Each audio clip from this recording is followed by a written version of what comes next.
இப்போ அல்லாஹ்வை விட்டு நம்ம எப்படி விலகிறது? அவன் எல்லாரோடும் அழகா நடக்கிறான், எங்கிட்ட அல்லாஹ் அழகா நடக்கல அப்படி நிறைய பேர் சொல்றாங்க. அல்லாஹ் என்னோடு எங்க அழகா நடக்கிறான்? என்ன நடக்கலங்கிறதா நம்ம கேள்வி. அல்லாஹ் என்ன செய்யல, என்ன செய்யல? நம்ம விளங்கி விட்டதெல்லாம் என்ன தெரியுமா? அல்லாஹ் அழகா நடக்கிறான்னா நமக்கு வசதியை கொடுக்கணும், செழிப்பை கொடுக்கணும், பெரிய வீடை கொடுக்கணும், நல்ல கார் வேணும், பைக் வேணும். இதுதான் அல்லாஹ் கொடுக்கிற பாக்கியம்னு விளங்குறோம். அது மாத்திரம் அல்ல பாக்கியம், அது இன்னைக்கு இருக்கும், நாளைக்கு போயிடும். சில பேர்கிட்ட இருக்கும், சில பேர்கிட்ட இருக்காது.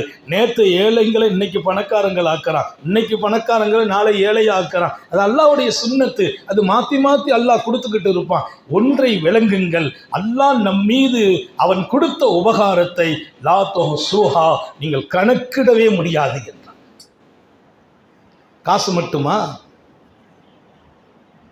லா துஹ்ஸூங்கிறான், கணக்கிட முடியாதுன்னா என்ன? அது குர்ஆன் ஆலம். அன்பர்களே, என் ரப்பை நீங்கள் விளங்குவதுதான் மிகச்சிறந்த எதிர்காலம். ரப்பை விளங்குவதுதான் உங்கள் இதயத்தின் தூய்மை. ரப்பை விளங்குவதுதான் உங்கள் நிம்மதி. ரப்பை விளங்குவதுதான் உங்கள் குடும்பத்தின் பரக்கத். ரப்பை விளங்கும் போதுதான் நீங்கள் உங்களை கொண்டு அல்லாஹ்வோடும் அடியார்களோடும் அழகாக ஆக்க முடியும். கணக்கிட முடியாதுங்கிறான். அந்த வார்த்தையை 1000 முறை ரசித்தேன் நான்.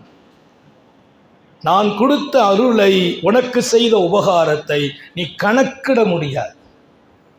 காசு பணம்னா அதை எண்ணிடலாம, கணக்கு வச்சிடலாமா, இவ்வளவுதான் இல்லைன்னு.